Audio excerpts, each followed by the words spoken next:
로마서 11장을 좀 보시겠습니다. 여러분 뭐 세대주의 배경이나 아니면 이제 이스라엘의 민족적인 구원 뭐 이런 얘기를 좀 들어보셨을 것인데요. 로마서 11장의 배경으로 그 얘기가 쓰집니다. 이제 로마서 11장 저 이제 몇 타임 후에 이제 보시게 될 건데 이스라엘 민족이 민족적 전체로 26절 한번 볼까요? 로마서 11장 26절 그리하여 온 이스라엘이 구원을 받으리라. 이렇게 요 구절만 빼서 이스라엘이 이게 육신적으로 이스라엘 사람이라면 다 구원을 받을 것이다. 이렇게 이제 얘기를 하시는 분들이 의외로 많이 있습니다. 근데 우리가 이제 이 성경의 지식을 많이 잘 몰라도 이제 문장만 조금만 앞뒤만 조금만 좀 자세하게 보면 그런 해석이 틀리다고 하는 것을 알 것인데 많은 사람들이 그냥 이 한 구절만 보고 그렇게 해석을 합니다. 여러분 육신적으로 이스라엘 사람이면 다 구원받는다라고 하는 것은 지금까지 성경 전체에서 얘기하는 바하고 정반대입니다. 누구든지 각각 개인이 예수님을 하나님의 아들 그리스도라고 믿고 구주로 모셔드릴 때 구원받는 것이지 자기가 이스라엘 민족이기 때문에 구원받는다 이런 것은 성경적이지도 않고 복음적이지도 않습니다. 그런데 의외로 많은 사람들이 이렇게 믿고 있습니다.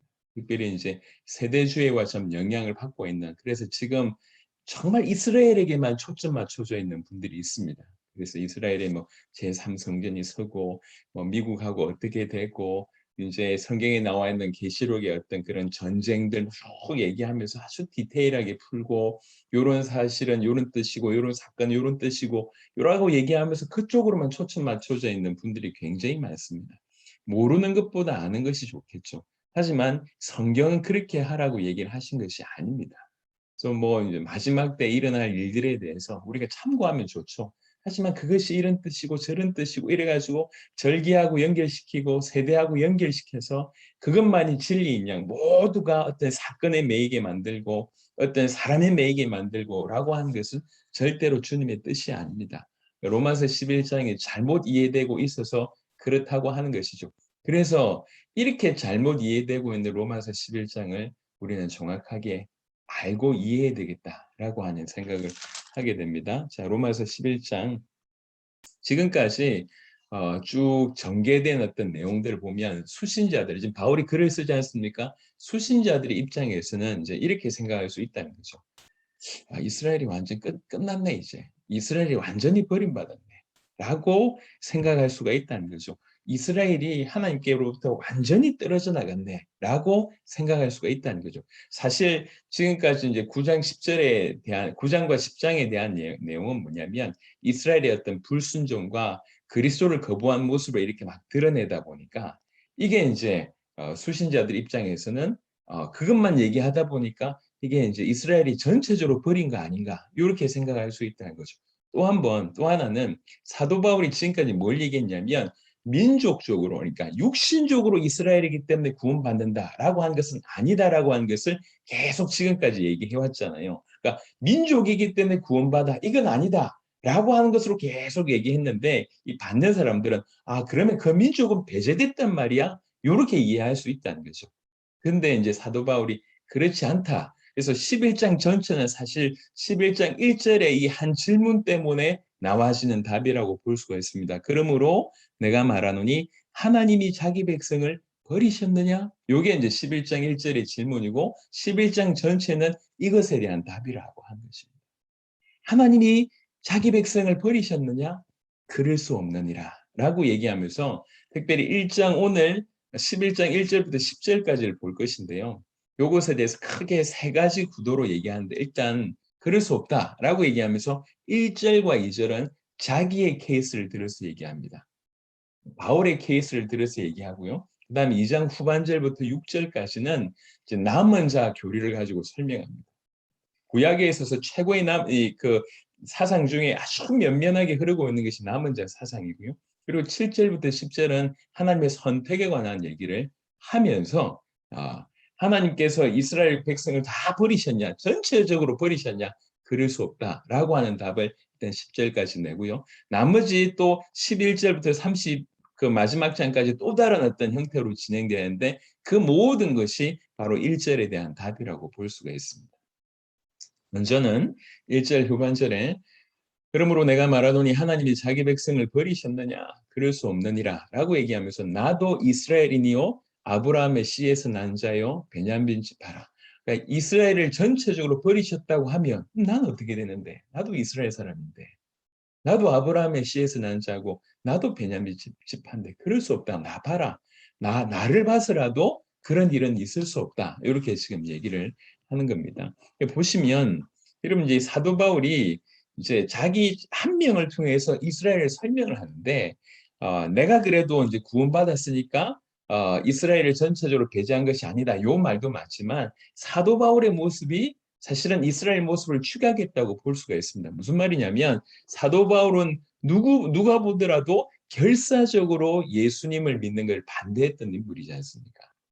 이제 뭐 갈라디아 1장이나 디모데전서나 그 외에 사도행전 보면 누구든지 예수 믿는 걸 반대했던 인물이 사도 바울이었는데 어느 날 하나님의 은혜로 이 사람은 지금 구원의 반열 가운데 있지 않습니까? 이게 지금 사도 바울의 모습이잖아요. 그러니까 이제 이런 모습을 이제 이스라엘의 모습을 축약했다고 볼 수가 있다는 거죠. 그러니까 자기 한 명을 통해서 이스라엘 이렇게 드러냈다고 볼 수가 있습니다. 이스라엘의 어떤 구원의 전형적인 본보기로서의 바울이라고 볼 수가 있는 것이죠. 이해하시죠? 무슨 말씀인지? 그러니까 자기 한 명 자체도 나도 이스라엘 사람이기 때문에 전적으로 배제했다. 이 말은 틀린 말이다. 이래놓고 또 하나는 뭐라고 얘기하냐면 이 사도 바울의 모습 자체가 철저하게 반대했다가 완전히 하나님의 은혜로 구원받은 그 바울의 모습이 이스라엘의 어떤 전형적인 본보기다라고 얘기할 수 있습니다. 2절에 하나님이 그 미리 하신 자기 백성을 버리지 아니하셨나니 1장에 연결된 설명이라고 볼 수가 있습니다. 그리고 나서 한 예를 이제 1장 1절부터 2장 초반까지는 바울에 대한 얘기를 통해서 이제 1절에 대한 질문에 대한 답이었다고 하면 이제 2장 2절 후반절부터는 누구 예를 드냐면 엘리야의 예를 들면서 특별히 엘리야의 예뿐만 아니라 엘리야 통해서 엘리야 시대 때 가장 우리가 기억하고 있는 것이 뭐죠? 남은 자 7천 명이라고 하는 바로 그것을 끄집어내면서 엘리야뿐만 아니라 모든 시대에 남은 자가 있었다라고 하는 것으로 끄집어내면서 지금도 이렇게 이스라엘 백성들이 다 불순종하는 것 같고 다 배도한 것 같지만 그 안에 남은 자가 있다라고 하는 것으로 지금 답을 합니다. 2절에 하나님이 그 미리 하신 자기 백성을 버리지 아니하셨나니 너희가 성경이 엘리야를 가리켜 말한 것을 알지 못하느냐. 그가 이스라엘을 하나님께 고발하되 열왕기상 19장 1절부터 18절에 나와 있는 그런 부분입니다. 이것을 통해서 하나님께서 자기 백성을 버리지 않는다라고 하는 것을 확정시키는데요. 이스라엘 그때 당시에 이스라엘 종교가 극도로 부패하고 우상 숭배가 극에 달합니다. 그래서 이제 어느 정도인지 여러분 아시듯이 그 이제 바알 선지가 450명, 아세라 선지가 400명 정도 됐다고 하면 그 선지자가 그 정도로 됐다고 하면 이스라엘의 종교상을 우리가 여실히 알 수 있지 않습니까? 극도로 부패하고 여호와를 섬기는 자는 사실 다 죽은 것 같은데 그래서 엘리야는 자기 한 명만 남아 있다고 그렇게 알고 있었는데 사실은 하나님이 남은 자 7천 명을 숨겨두셨지 않습니까? 지금 그때 얘기를 지금 하고 있습니다.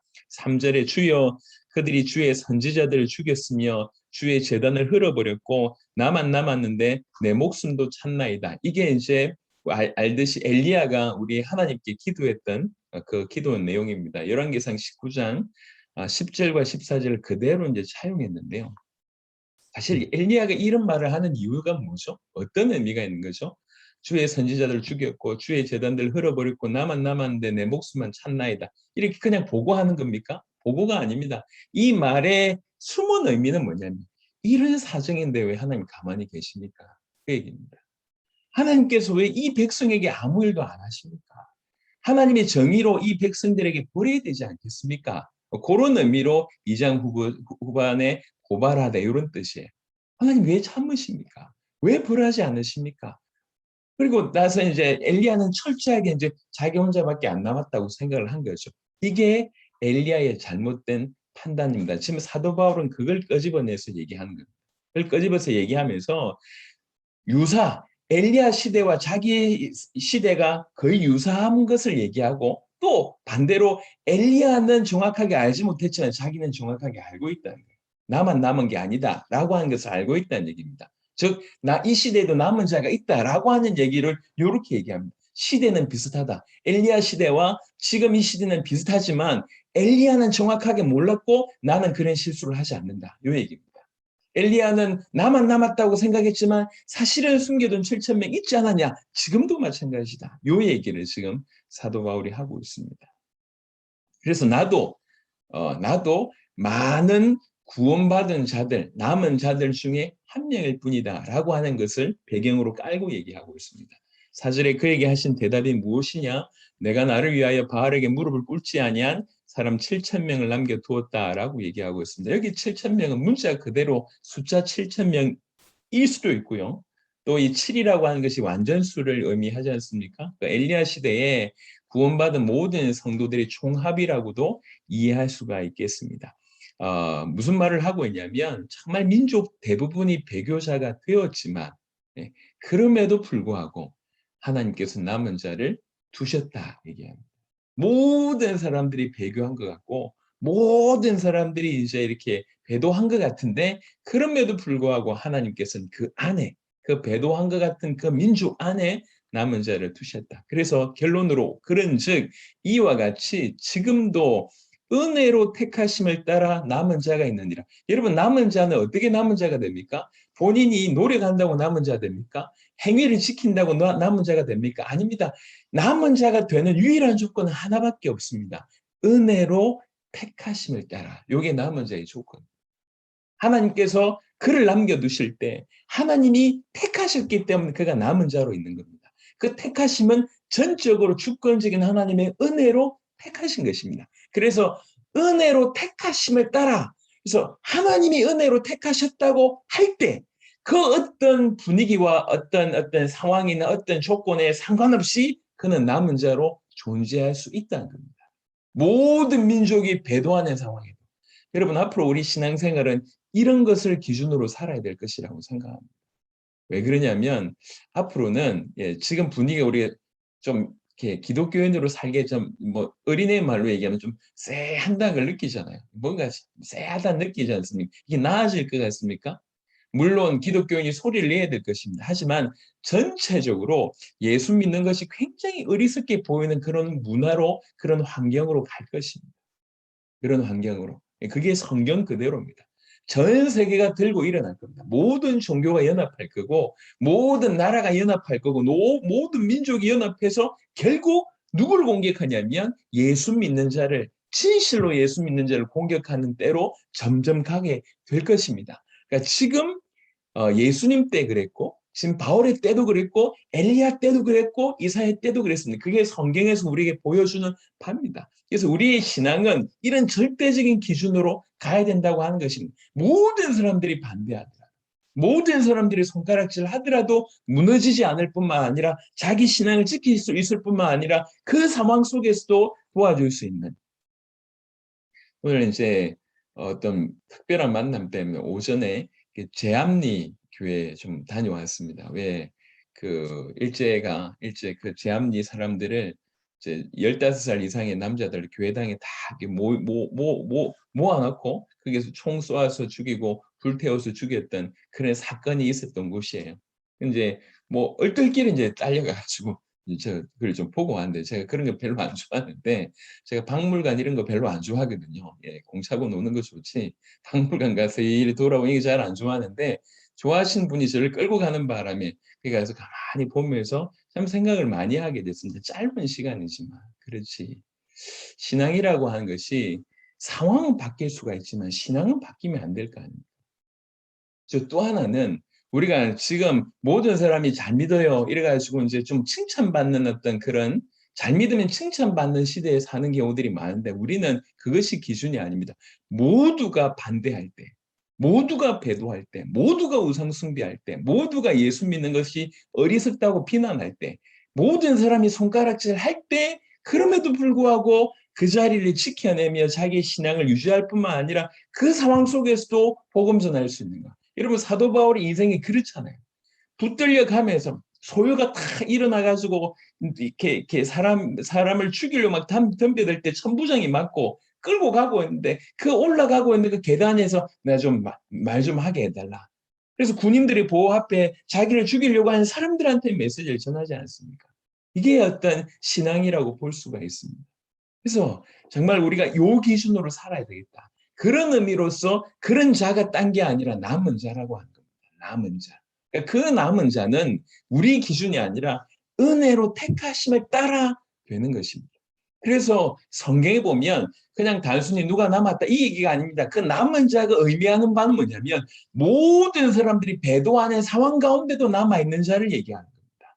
환경이 그냥 좋은데 나는 그래도 뭐 여러 종교 중 이거 선택해요. 이 얘기가 아니에요. 모두가 배도할 때, 모두가 배도하고 모두가 하나님을 업신여기고 모두가 하나님을 향해서 고개를 돌릴 때, 모두가 죄악 가운데 빠져 있을 때 바로 그 가운데서도 딱 서 있는 사람, 그 사람이 남은 자입니다. 그래서 구약에는 이 남은 자 사상으로 도배되어 있습니다. 빠르게 한번 몇 구절만 찾아보겠습니다. 너무 많아서. 예를 들면 노아의 때 노아가 남은 자죠. 소돔과 고모라 멸망할 때 롯이 남은 자라고 볼 수가 있습니다. 우리가 사실은 또 기가 따갑게 들었던 이사야 6장 13절의 그 그루트기가 사실은 남은 자입니다. 이뿐만 아니라 너무 많은데요. 이사야부터 한번 보겠습니다. 그냥 빠르게 축축축 그냥 성경 구절만 확인하고 바로 이토록 많았는가 싶은 그 정도만 확인하고 넘어가 보겠습니다. 이사야 1장 9절입니다. 이사야 1장 9절 만군의 여호와께서 우리를 위하여 생존자를 조금 남겨두지 아니하셨다면 우리가 소돔 같고 고모라 같았으리로다. 남은 자를 생존자를 조금 남겨두지 아니하셨다면이라고 한 구절이 있습니다. 그리고 또 이사야 11장을 보겠습니다. 11절입니다. 이사야 11장 11절 그날에 주께서 다시 그의 손을 펴사 그의 남은 백성을 아수르와 애굽과 바드로스와 구스와 엘람과 시날과 하맛과 바다 섬들에서 돌아오게 하실 것이라. 이사야 11장 동일하게 16절 보겠습니다.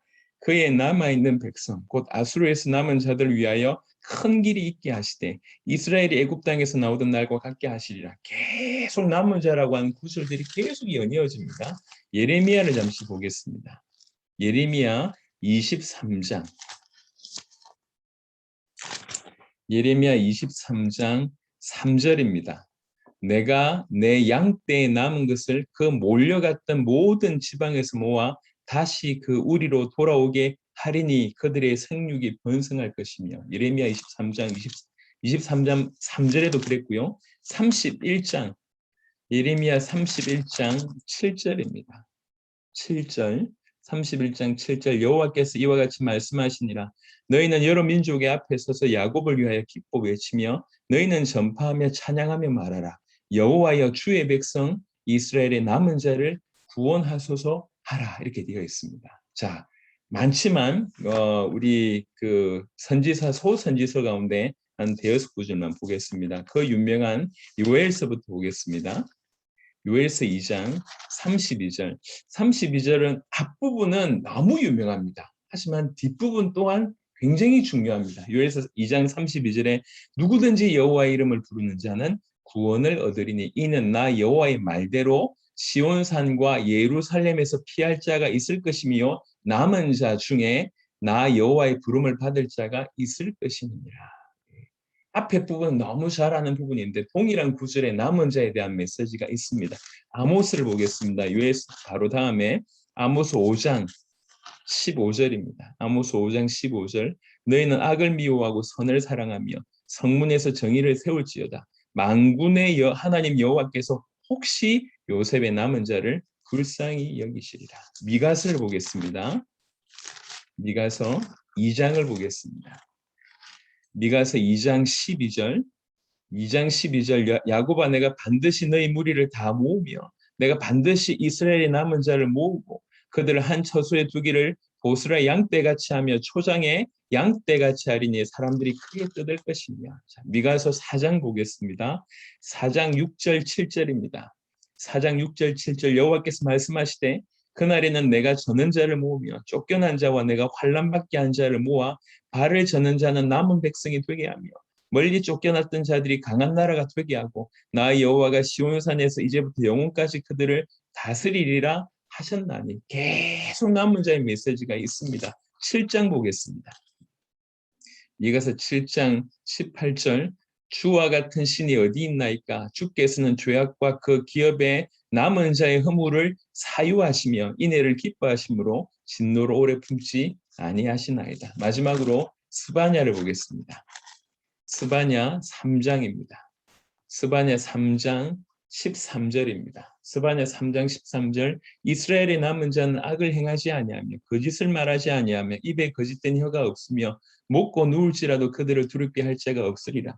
아주 구약 성경 전반에 이 남은 자의 사상이 쫙 깔려 있습니다.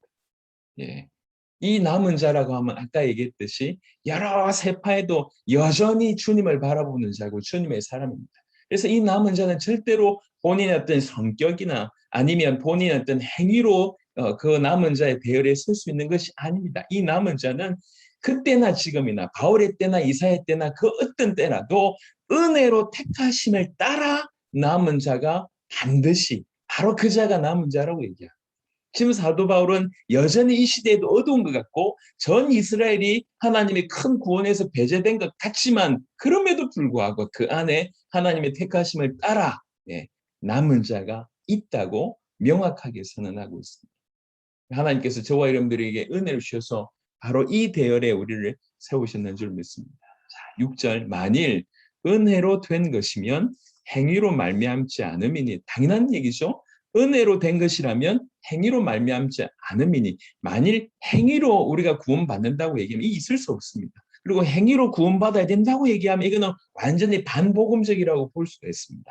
만일 은혜로 된 것이면 행위로 말미암지 않음이니 그렇지 않으면 은혜가 은혜 되지 못하느니라. 뭐 굳이 뻔한 얘기 같은데 왜 이 얘기를 했을까요? 사실 사도 바울이 이 말을 굳이 끄집어낸 이유는 적지 않는 그리스도인들이 남은 자 사상을 잘못 오해해서 다시 율법으로 돌아가려고 하는 그런 경향들이 그 시대에 존재했던 것 같습니다. 대표적으로 우리 갈라디아 1장은 잘 아는 말씀이지 않습니까? 3장을 한번 보겠습니다. 갈라디아 3장 1절부터 5절 보겠습니다.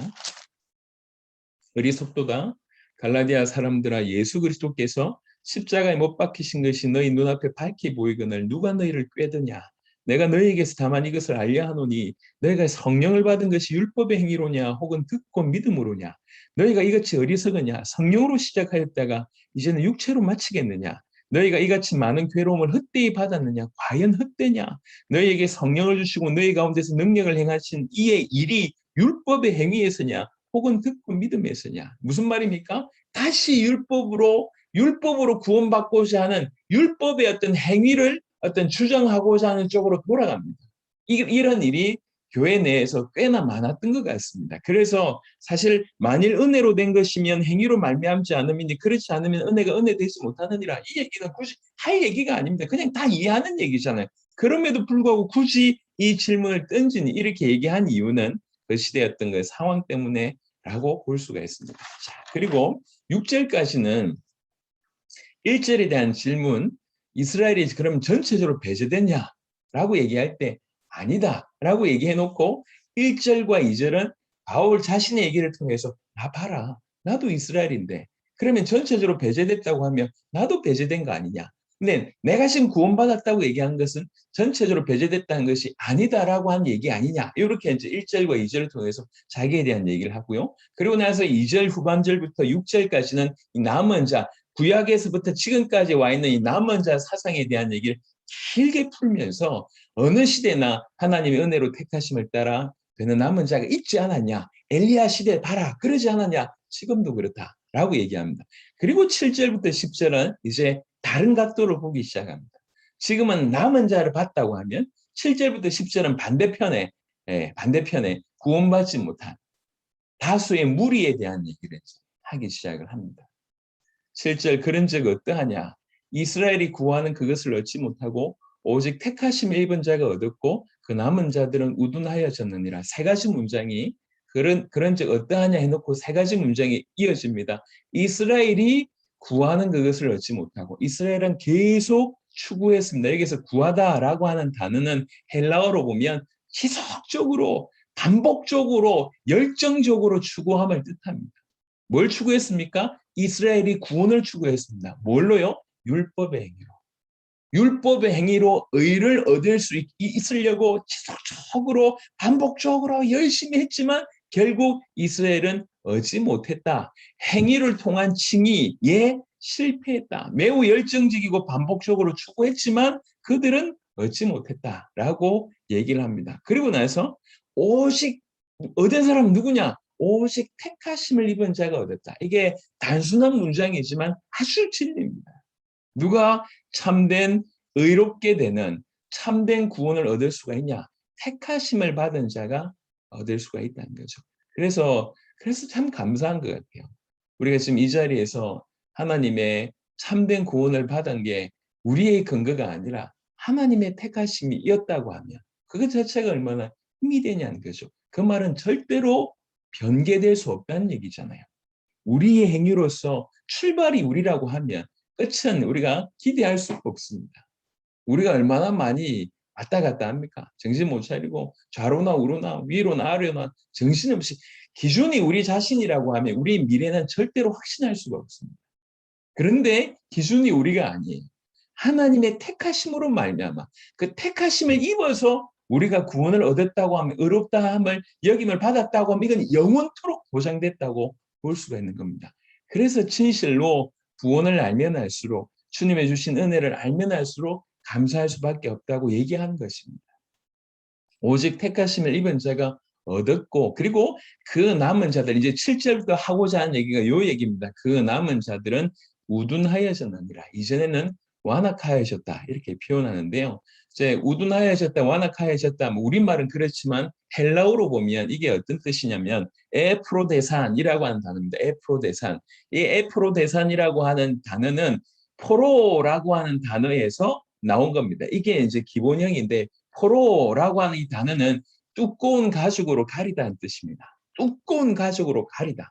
두꺼운 가죽으로 가리다라고 하는 포로라고 하는 이 단어의 단순 과거 수동태가 에프로데산이라고 하는 뜻인데 이 말은 무슨 말이냐면 두꺼운 곳으로 가리다. 본래의 감성이나 본래의 어떤 도덕성 그 모든 구원이 가려졌다는 거죠. 상실했다는 얘기입니다. 그러니까 이제 이 뭐라고 얘기할 수 있을까요? 또 다른 말로 얘기하면은 오성이나 참과 거짓이나 아니면 선과 악을 분간할 수 있는 그 양심의 기능마저도 두꺼운 곳으로 가려졌다는 거죠. 그런 기능마저도 잃게 됐다 이 얘기입니다. 이게 우둔하여졌다, 우둔하여졌다, 가려졌다 이런 뜻입니다. 얼마나 지금 비참하냔 말. 택하심을 받지 못한 그래서 이 택하심을 받지 못한 이런 자들은 그 남은 자들이라고 얘기하는 것은 택하심을 받지 못한 남은 자들입니다. 2절부터 6절까지의 남은 자하고 똑같지만 이것은 다른 얘기입니다. 그래서 남은 자들은 우둔하여졌느니라. 그러면서 우둔하여졌다라고 해놓고 그 다음에 쭉 설명하는데 8절이 참 기가 막힙니다. 기록된 바 하나님이 오늘까지 그들에게 혼미한 심령과 보지 못할 눈과 듣지 못할 귀를 주셨다 함과 같으니라. 혼미한 심령, 보지 못할 눈, 듣지 못할 귀. 자, 성경 빠르게 두 구절만 찾읍시다. 신명기 29장입니다. 신명기 29장 4절입니다. 신명기 29장 4절. 그러나 깨닫는 마음과 보는 눈과 듣는 귀는 오늘까지 여호와께서 너희에게 주지 아니하셨느니라. 깨닫는 마음, 보는 눈, 듣는 귀 주지 않으셨다. 이사야 한번 보겠습니다. 이사야 29장 10절 보겠습니다.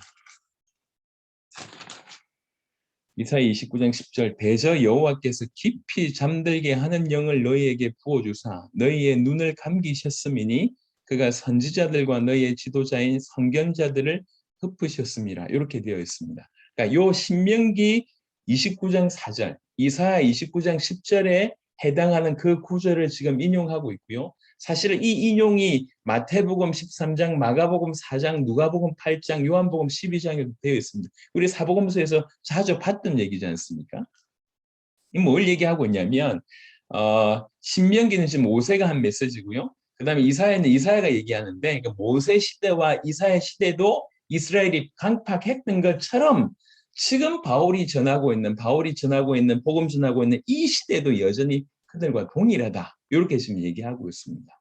그리고 특별히 이 사복음서에는 주로 이 구절을 어느 때 인용하고 있냐면, 유대인들이 예수님이 하나님의 아들 그리스도라고 하는 사실을 잘 모른다라고 하는 그 사실을 지적할 때 바로 이 구절을 썼습니다. 자, 조금 더 디테일한 걸 보면, 일단 혼미한 심령 이걸 제가 이제 좀 정리하면서 보면서 제가 박수를 쳤어요. 이야, 기가 막히다.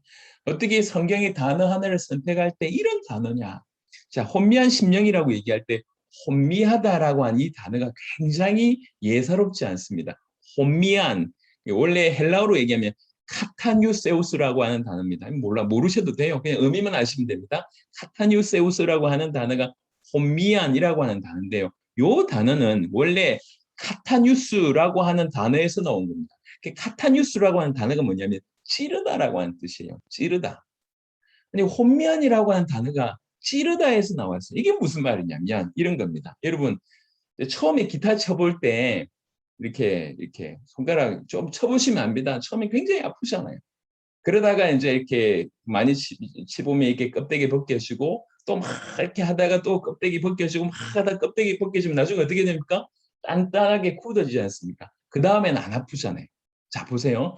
계속 기타 줄을 누르면서 어떻게 보면 압력을 계속 가하지 않습니까? 다른 말로 계속 찌르잖아요. 그럼 나중에 어떻게 됩니까? 마비가 됩니다. 이 상태입니다. 계속 찔림을 받으면 변화해야 되는데 찔림을 받아서 오히려 마비가 된 상태. 무슨 말이냐면 너무 많은 자극을 받아서 오히려 무뎌진 마비 상태를 얘기합니다.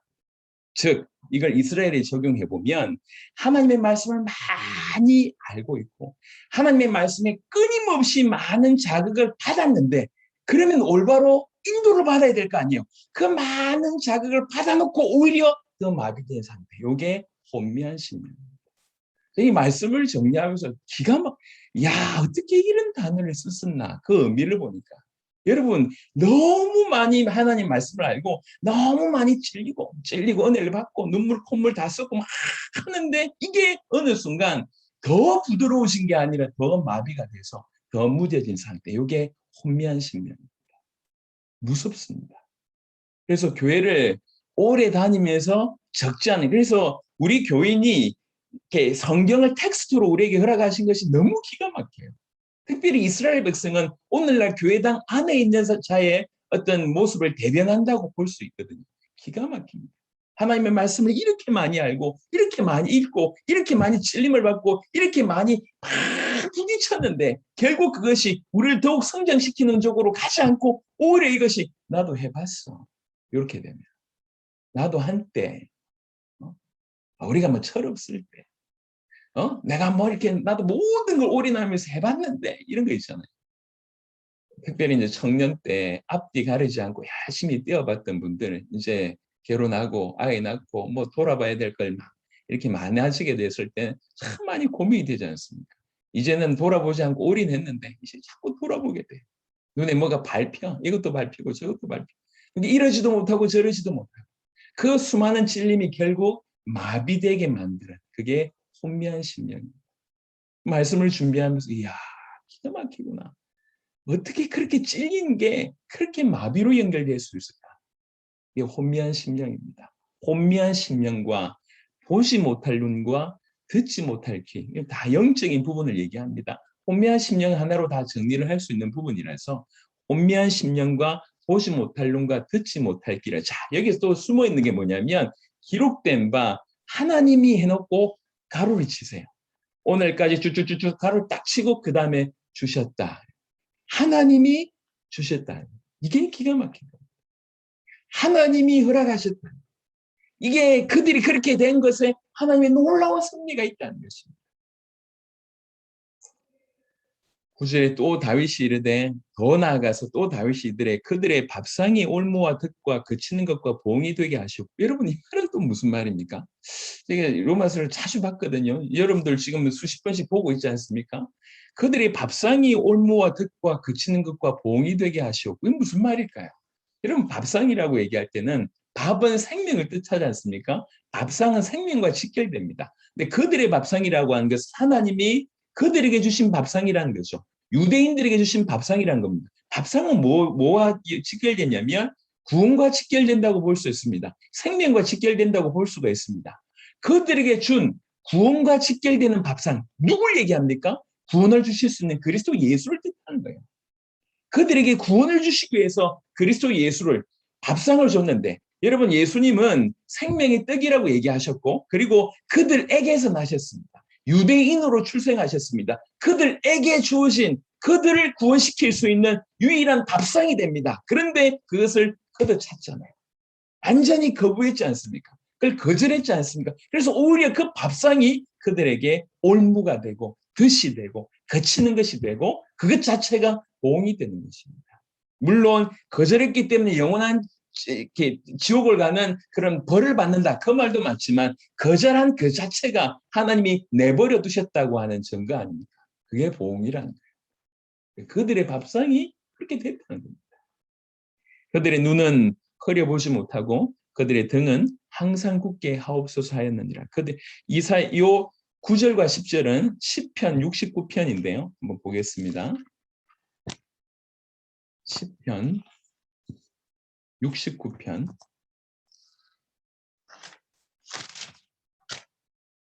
22절 23절 보겠습니다. 시편 69편 22절 23절 그들의 밥상이 올무가 되게 하시며 그들의 평안이 덫이 되게 하소서. 그들의 눈이 어두워 보지 못하게 하시며 그들의 허리가 항상 떨리게 하소서라고 됩니다. 그들의 눈, 이 영적인 눈을 얘기하는 거죠. 다른 말로 영적인 분별력을 뜻하는데요. 그들의 눈이 어느 정도 흐렸는지, 어느 정도 흐렸냐면은 오히려 하나님의 말씀을 받은 유대인들이 눈이 어느 정도 흐렸냐면 자연 양심을 가진 저 이방인들보다 하나님의 구속 사역을 더 이해하지 못할 정도로 어두워졌다. 비교를 얘기해 보자면 성경을 들고 있고 하나님을 알고 있는 저 유대인들이 눈이 어두워져서 성경도 모르고 하나님도 모르고 있는 저 이방인들, 양심밖에 없는 그 이방인들보다 더 구원 사역, 이 구원의 역사를 못 알아들을 정도로 어두워졌다. 그 얘기입니다. 얼마나 비참하냐. 그들은 그래서 그리스도의 복음을 듣고도 깨달을 수 없을 정도까지 돼버렸다고 하는 것입니다. 그것이 그들에게 그 자체가 최대 불행입니다. 최대의 불행입니다. 예수님을 못 알아봤다, 못 믿는다, 그 자체가 최대의 불행이라는 거죠. 그리고 그들의 등은 항상 굳게 하옵소서. 오늘 인용한 시편 69편은 항상 떨리게 하옵소서 이렇게 표현하는데, 등이 굳고 등이 떨린다고 하는 것은 노예들이 상전 앞에서 갖는 그런 두려움을 얘기합니다. 달달달달 떠는 거 아니에요. 누구한테 지금 이렇게 율법을 지켜서 구원받으려고 하는 그 자들은, 그래서 복음을 거절한 그 자들은 항상 율법 앞에서 율법에 종되어서 그렇게 산다는 거잖아요. 그리고 그들의 하나님을 율법의 하나님으로 믿는 건 그 하나님 앞에서 들들들 떠는 것입니다. 그리고 율법을 가르치는 그 수많은 랍비들한테 종이 되어 들들들 떠는 것입니다. 절대로 그들의 등은 항상 굳게 하옵소서 이렇게 된다. 항상 굳게 하옵소서 하였느니라. 7절부터 10절은 복음을 거절한 다수의 무리가 우둔하여졌다라고 하는 부분을 이렇게 풀어내고 있는 것입니다. 11장 전체는, 로마서 11장으로 돌아가 보면 11장 전체는 어떻게 보면 이스라엘의 남은 자에 관한 얘기를 쭉 한다고 볼 수가 있습니다. 이스라엘을 완전히 하나님이 버리셨냐?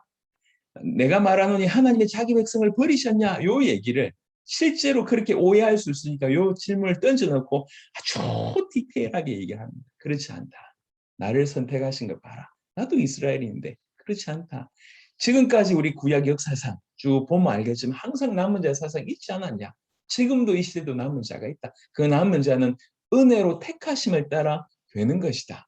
그리고 만약에 이 남은 자 속에 들어오지 못한 다수의 무리들은 사실은 지금 이 상태다. 이게 11장 1절부터 10절까지의 내용입니다. 그리고 나서 이제 또 그다음 이제 11절부터는 또 다른 각도로서 이제 말씀을 쭉 풀어내 가고 있습니다. 하나님께서 저와 여러분들에게 정말로 은혜를 주시기를 바랍니다. 진실로 우리가 택하심을 따라 이제 은혜를 따라 택하심을 진실로 받았다고 한 것이 얼마나 놀라운 은혜인지를 우리가 늘 그것에 대해서 감사해야 될 뿐만 아니라 실제로 택하심을 받지 못한 자들이 빠지는 그 부분에 우리가 조금 주목하면서 그것을 거울 삼아서 더욱 하나님께 가까이 가야 되겠습니다. 혼미한 심령, 보지 못할 눈, 듣지 못할 귀, 얼마나 치명적인 부분입니까? 우리에게도 혹여 그런 것들이 있다고 하면 우리는 이 부분에 아주 예민해져야 될 것입니다. 더 하나님 말씀을 예민하게 받고 예민하게 반응해서 절대 무뎌지지 않도록 절대 무뎌지지 않도록 그래서 더욱더욱 주님 앞에 귀하게 쓰임받는 저와 여러분 되었으면 좋겠습니다. 11장 1절부터 10절의 말씀을 붙들고 하나님께서 각자에게 주신 은혜가 있으리라 생각합니다. 여러분 말씀 주실 때에 말씀에 대한 말씀이 우리에게 관절과 혼과 육을 찔러 쪼개는 이런 일들이 하나님 말씀에는 원래 있는 법입니다. 우리 모든 상황을 알고 우리가 하나님 말씀 앞에 말씀 받기 위해서 딱 섰을 때 하나님은 반드시 말씀으로 우리에게 역사하십니다. 그것은 우리의 기도 제목이 되어야 되고 이것을 붙들고 기도하면서 하나님의 더 깊은 뜻 속으로 들어가는 것이 지혜입니다.